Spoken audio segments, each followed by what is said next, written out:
5 o'clock, we just finished lunch, and so we're just coming down to, I think, our last stop for the day, which is a fish farming project in which World Vision's help teach people how to farm tilapia, and they're using that to then generate income and also food for their families. So we'll go check it out.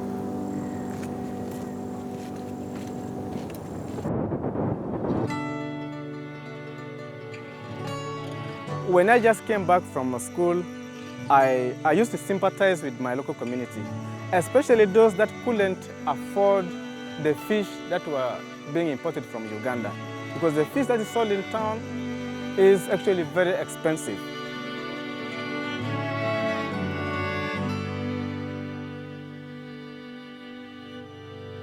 The first thing they did was they trained us, okay, on how to go on fish farming, okay, on how also to identify the site, on how to stock the fish, how to look after this story, okay. The first benefit was the knowledge, technical support, okay. The second one, the fish pond, okay. The third one, the food. Here in South Sudan, like here in the state, many farmers started constructing their ponds in their own way, in their rudimental ways. They didn't have any scientific approach. Now, when World Vision stepped in, they couldn't just continue that way. They now wanted a more scientific approach, and that's what we are providing now. When World Vision came into this community, it saw there was a need. There was a crisis here where people were hungry. We heard from some of the community saying that they didn't know each day where they were going to be able to feed their children. And so World Vision sat down and worked with the government and the community to think about this and to see how can we respond.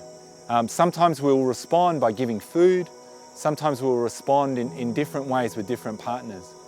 But increasingly what we're seeing is really innovative approaches.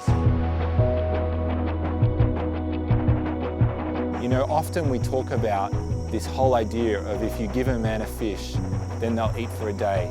And if you teach a man to fish, then they'll be able to eat for a lifetime. Well, this takes it even further. This is actually about teaching them how to grow fish. And through teaching them how to grow fish, they can also generate income that will impact their whole lives, not just their hunger. And so to me, I see this as part of how we can create a hunger-free world.